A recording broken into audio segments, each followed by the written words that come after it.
each of us is appointed by a board of supervisor, and there are 3 appointees from each supervisor in each of the districts in the county. And there are 5 districts, so there are 15 of us, plus one of the board of supervisors is on the commission with us. That person for this term is Supervisor Barker's office, and she would be represented by her mental health deputy who will join us for meetings in the future. The Mental Health Commission is a requirement by law for each of the counties in the state of California, and we serve as volunteers to help oversee and provide recommendations to the county on mental health services in the landscape in terms of what we see, what we witness, and how we participate in services ourselves, or witness, or see, or feel, or hear from the people that we meet with, like today's meeting here today. So we are going to be hosting, instead of a traditional meeting, what's called a town hall, where really the business item of the commission today is to hear the thoughts and feelings from people who are receiving services or affected by mental health issues here in Westside Los Angeles. We're really glad to be here. We do conduct these on a quarterly basis. We have not been to the Westside in quite some time, so we're very fortunate to be in beautiful Santa Monica, and the sun is shining. It is glorious here. Thanks for being with us. This part of the day is about 2.5 hours, and most of it will be a presentation from people in this service area, plus lots of public comment. If you're interested in making a public comment, kind of like what happened earlier, you're welcome to fill out an orange card, and we'll take those cards and make questions from them, and we'll also have a passed microphone just like we had before. What happens with these is we collect them, and whether or not they're addressed here today, they go on the list of notes that we take and we publish on the website for the Mental Health Commission. And so you know, all of the meetings of the Mental Health Commission are public. They're governed by the Brown Act, and they're well publicly noticed. You can find us, if you're interested in meeting us more often, every 4th Thursday at the Hall of Administration downtown. We also have executive committee meetings on the 2nd week of the month on Thursday at DMH headquarters. And those meetings are open to the public, and we do provide the Office of Consumer and Family Affairs support staff there, as well as Spanish interpretation. So we hope you'll join us not just today, but for events in the future. For now, I'd like to turn it specifically over to one of our commissioners, who's the lead for your service area, Commissioner Stacy Dalgleish. Stacy. Thank you.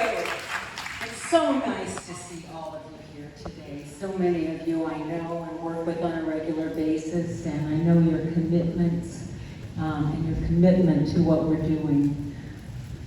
I am appointed by Supervisor Sheila Kuehl for District 3, and I cover with my other commissioners, also from District 3, all of the West Side and most of the San Fernando Valley. I am a family member. I'm a member of NAMI, and in addition, I first started receiving psychiatric services when I was in my 20s. I think that it would have been wonderful if there was early intervention when I was growing up in the 50s and 60s.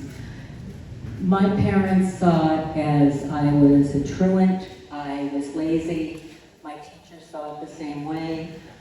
It certainly affected my life and my view of myself, unfortunately. And I suppose that the only good side was that at the time, kids were allowed to get away with more than they are now. So, but on the other hand, my parents would never have thought of there being possibly something wrong with my brain instead. It took a long time before someone prescribed medication to me. And for about the past 20 years, I've been taking Wellbutrin, and for me, it's been a life changer. I think that had I been diagnosed earlier, it probably would have saved my marriage. But I was depressed, anxious, angry, and I didn't have treatment at that time. So I want to thank all of you who are working in this field, and especially those who are working in the area of children and families, the transitional age youth program. We have SPY here today. I'm so grateful for what you're doing. You're really changing not only those children's lives, but also the families and their families to come. Thank you. I want to apologize. One of the formal things that I have to do as chair is to take roll and to call the meeting to order. So let's do that very quickly, and we'll have folks introduce themselves right after that. So let's call the meeting to order formally, and I have commission staff down here, Kaitana and Daniel, to help us track the meeting. Please. Susan Friedman. Here. Imelda Frausto. Here. Harold Turner. Here. Keita Curry. Here. Reba Stevens. Stacy Dalglish. Here. Marilla Scott. Here. Kathy Cooper Ledesma. Here. Patrick Ogawa, absent excused. Kevin Asico, absent excused. Michael Molina, absent. Judy Cooperberg, absent excused. Brittany Weissman. Present. We have a quorum. Thank you. And let's continue with introductions. Hi, excuse my voice. I'm Susan Friedman, and I'm been appointed by Hilda Solis. Excuse me. And I think Rick, I don't know if he's still here, is from RSAC 7, which is far, far east of here. And that's the one that I'm really attached to. Although I'm so happy to see all of you from Santa Monica here. But one thing that I'm not sure that you mentioned, did you mention the Mental Health Services Act? Oh, okay. One other thing that the commission does is look at the Mental Health Services Act, which you know is the money that comes from the state that's contributed by every millionaire. 1% of their tax money goes to mental health. And it's a very, very big part of the budget. And it's a very important part of the budget. So we have the responsibility to look at that, and then to vote on that, and then to make a recommendation to the Board of Supervisors. And there's a 30-day period in which there can be public comment. And the Board of Supervisors looks at it, and they eventually vote on it. And that's what goes to the state. So it's a very big and important part of our job. And we look forward to hearing from all of you for any of your input about the Mental Health Services Act. Thank you.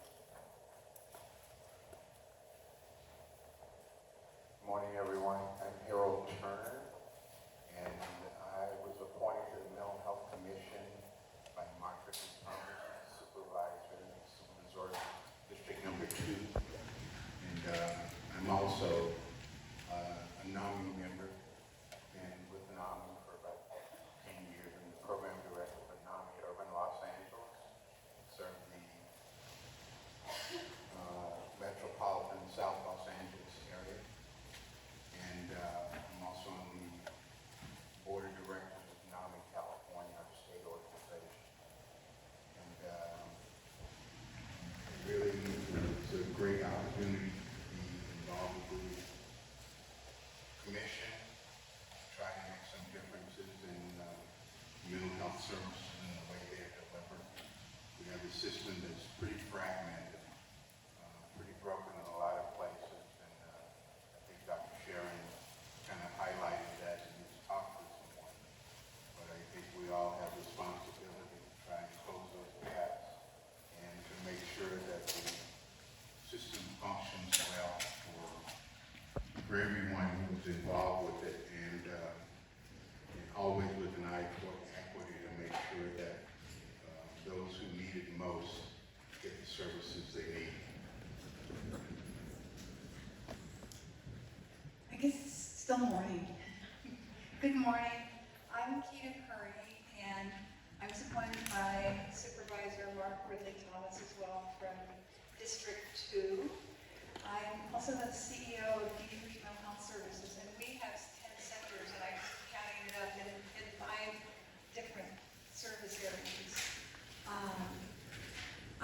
to mental health as both a professional and a psychologist, and as a person who has been touched by mental illness and suicide. I've lost 3 family members to suicide.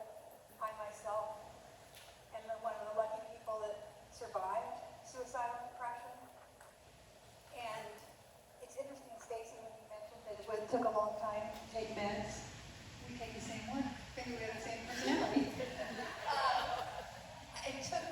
Here I am, a mental health professional. It took me decades to take an antidepressant because we're supposed to be helping people, and somehow that means we can't have an illness ourselves. And nothing has been more transformative for me personally than the fact that erasing stigma is part of the university's mission. And so I started out telling the story about a sister I have who's actually received services from LA County, and I was with 2 incredibly compassionate people from DMH when they did, I don't know whether it was PMRT or which acronym, but when she needed to be hospitalized, they were so understanding and kind. So Suicide Prevention Center is one of the things that I'm really passionate about, and we opened a standalone suicide prevention center. We've been doing it for a long time.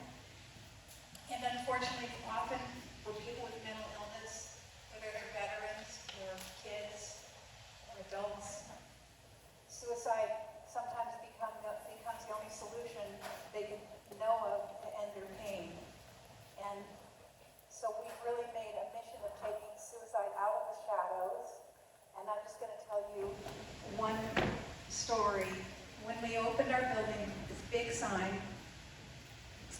I hope that people would drive by and then later, maybe when someone's affected in their family,